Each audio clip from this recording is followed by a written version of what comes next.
a country that brutally invaded its neighbor, that has massacred tens of thousands of people, that has kidnapped children, that is torturing POWs. That's the guy they're defending. To see them so utterly betrayed in this meeting, it is just really incomprehensible to have the President of the United States and the Vice President of the United States siding with the Kremlin dictator, regurgitating, and they're abusing the President of Ukraine, Zelenskyy, who was forced to defend himself, defend his country, and all in the service of what exactly? Did Trump just sell out Ukraine right in front of our eyes? In a meeting that should have been about supporting an ally at war, Trump went full Putin fanboy, screaming at Zelenskyy for not surrendering Ukrainian territory. You had President Zelenskyy, in my view, kind of holding his ground, defending his country, and frankly, all democracies. I want to get your reaction to what you observed. Donald Trump was attacking Ukrainian President Zelenskyy in the Oval Office with J.D. Vance, laundering talking points, seems directly from the Kremlin. I was horrified and sickened by it. I think about what other generations of Americans have done, going off to war in World War II, fighting for our freedom, fighting for democracy, fighting for our values. Adam Schiff didn't hold back, calling it what it was, a hero and a coward meeting in the Oval Office. While Zelenskyy stood firm defending his country in olive green, Trump threw a temper tantrum that made even his Republican buddies uncomfortable. This wasn't just embarrassing, it was exactly what the Kremlin ordered. This has always blown my mind a little bit. 91% that watch this show regularly haven't subscribed. Could I ask you for a small favor before we start? If you like this show, what we do here, and want to support us, the free simple way you can do just that is by hitting the subscribe button.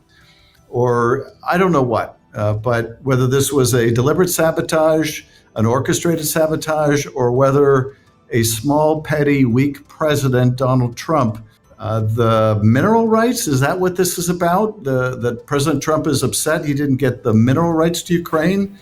Are we that transactional? Does nothing matter to us but some kind of protection racket? Was just offended that the president of Ukraine stood up for his country. I don't know, but we are going to be living with the consequences of this for a very long time. Ever wonder what happens when a guy who kisses Putin's butt meets a guy actually fighting Putin's war? It's like watching a toddler with a crown throw a tantrum at an adult who's busy saving his country. And that's exactly what went down when Trump and Zelenskyy met in the Oval Office. What was supposed to be a normal diplomatic meeting, you know, handshakes, smiles for the cameras, maybe sign some boring paperwork, turned into Trump throwing a full-on hissy fit. He started screaming at Zelenskyy about being disrespectful and ungrateful. Imagine inviting someone to your house and then yelling at them for not complimenting your ugly curtains enough. Please, you think that if you will speak very loudly about the war, you can... He's not speaking loudly. He's not speaking loudly. Your country is in big trouble. Can I Wait a answer? minute. No, you've done a lot of talking. Your country is in big trouble. I know. You're not winning. You're not winning this. This entire meeting? No, in this entire meeting, have you said thank you? You went to Pennsylvania and campaigned for the opposition in October. Offer some words of appreciation for the United States of America and the president who's trying to save your country.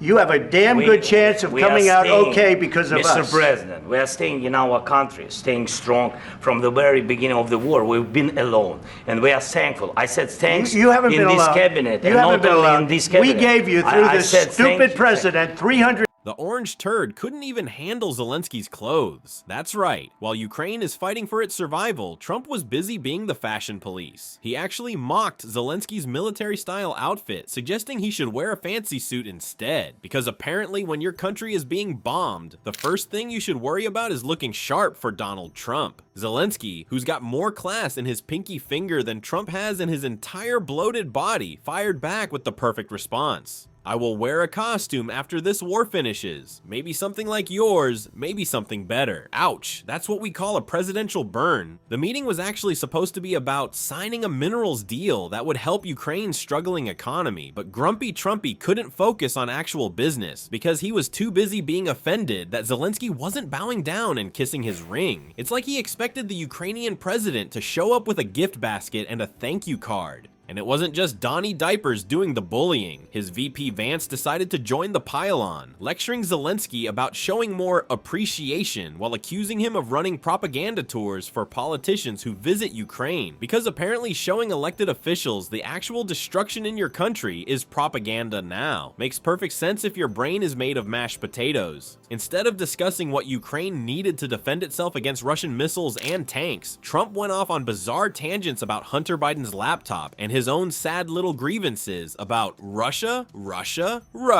Picture being in a burning building and the firefighter shows up to complain about his ex-wife instead of putting out the flames. At one point, Trump even wagged his finger at Zelenskyy and said, "You don't have the cards right now with us," like they were playing poker instead of discussing a war where thousands of innocent people are dying. Then he accused Zelenskyy of gambling with World War III, which is rich coming from a guy who can't even gamble successfully at his own casinos. The whole embarrassing scene wrapped up with Zelenskyy being asked to leave the White House early, something that almost never happens in diplomatic meetings. It's like inviting someone over for dinner and then kicking them out before dessert because they didn't compliment your cooking enough. What makes this so pathetic is the contrast. Zelenskyy goes home to a country where air raid sirens wake him up at night and Russian missiles could hit his office any day. Trump goes back to his gold-plated toilet at Mar-a-Lago to tweet about how mean everyone is to him. One man risks his life daily for his country, the other risks democracy for his ego. Speaking of egos, Trump's love affair with Putin reached creepy new levels during this meeting. When the former leader of the free world started defending a dictator who's currently bombing civilians, even hardened political observers were left speechless. It wasn't just that Trump disagreed with Zelenskyy, he was actively doing Putin's PR work right there in the Oval Office. In a moment that'll go down in diplomatic history books under "Yikes, did that really happen?"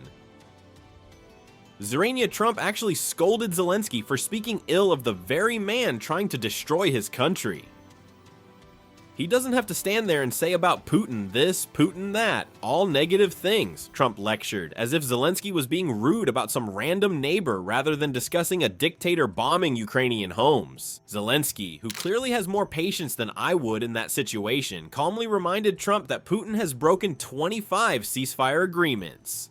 25. That's not a misunderstanding or a one-time thing. That's a pattern that makes Lucy pulling the football away from Charlie Brown look trustworthy by comparison. When J.D. Vance suggested more talks with Russia, Zelenskyy responded with what might be the understatement of the century. What kind of diplomacy are you speaking about? Good question, buddy. Trump wasn't done with his Putin praise fest, though. He went on to describe the Russian dictator as someone who wants to make a deal. You know, the kind of deals mobsters offer where you can't refuse. Meanwhile, he painted Zelenskyy as the unreasonable one, claiming he has tremendous hatred for Putin that's preventing peace. Gee, I wonder why a man whose country is being invaded might harbor some negative feelings toward the invader. Such a mystery. Senator Adam Schiff, watching this bizarre spectacle unfold, pointed out what everyone with a functioning brain was thinking. He has to be just overjoyed with this watching the President of the United States betray Ukraine. Putin probably had popcorn ready while watching America's former commander-in-chief do his propaganda work for him. The Trump-Putin bromance got even weirder when Trump claimed Putin respects me and wouldn't break agreements with him. This ignores Russia's extensive history of violating international agreements faster than Trump violates Twitter's terms of service. But facts have never been Orange Man's strong suit. Schiff didn't hold back in his assessment, highlighting how Trump was calling Ukraine the aggressor and making Zelenskyy out to be a dictator. Literally word for word what Russian state TV broadcasts daily. If Trump isn't on Putin's payroll, he's certainly giving away the service for free. The most revealing moment came when Trump demanded Zelenskyy make peace without any security guarantees. That's like telling someone to hand over their wallet to a mugger and trust they won't get mugged again tomorrow. It's not a peace deal, it's a surrender document that would leave Ukraine vulnerable to future Russian attacks whenever Putin feels nostalgic for the Soviet Union again. As the meeting deteriorated, Trump's true colors were on full display. Here was a Democratic ally fighting for survival, and instead of support, Trump offered ultimatums. You're either going to make a deal or we're out. That's not diplomacy, that's extortion wrapped in a cheap suit. That cheap suit extortion attempt by Trump triggered an immediate global response that nobody saw coming. When America's former president told Ukraine, make a deal or we're out, did other world leaders follow his lead? Not a chance. Instead, we witnessed something remarkable, a tsunami of international support that left Trump looking like the only kid who didn't get the memo about the class project. While Trump was busy playing tough guy in the Oval Office, European leaders were already drafting messages of solidarity faster than Trump can dodge a tax audit. Lithuania's President Gitanas Nausėda wasted no time jumping on social media with a direct message that couldn't be clearer. Ukraine, you'll never walk alone. Talk about a presidential subtweet. This wasn't just a casual show of support. It was a deliberate middle finger to Trump's strongman tactics. The global rebuke didn't stop there. Polish Prime Minister Donald Tusk joined the solidarity parade with his own heartfelt message. Dear Ukrainian President Volodymyr Zelenskyy, dear Ukrainian friends, you are not alone. Notice how world leaders keep hammering this not alone theme. It's almost like they're trying to tell Ukraine something important, like maybe not to listen to the guy with the weird hair who just tried to bully them into submission. The contrast couldn't be more striking. In one corner, we have Trump, a former president who treats diplomacy like it's an episode of The Apprentice, barking ultimatums and expecting everyone to bow down. In the other corner, virtually every Democratic leader on the planet rallying around a nation fighting for its survival. It's like watching someone try to start a food fight in the cafeteria while everyone else is organizing a scholarship fund. Former European Commission Vice President Josep Borrell didn't even try to be diplomatic about the diplomatic disaster. He called Trump's behavior exactly what it was, a disgraceful show, and added that he was ashamed of that behavior before twisting the knife with, the US deserves something better. Ouch. When European bureaucrats start trash talking you, you know you've really messed up.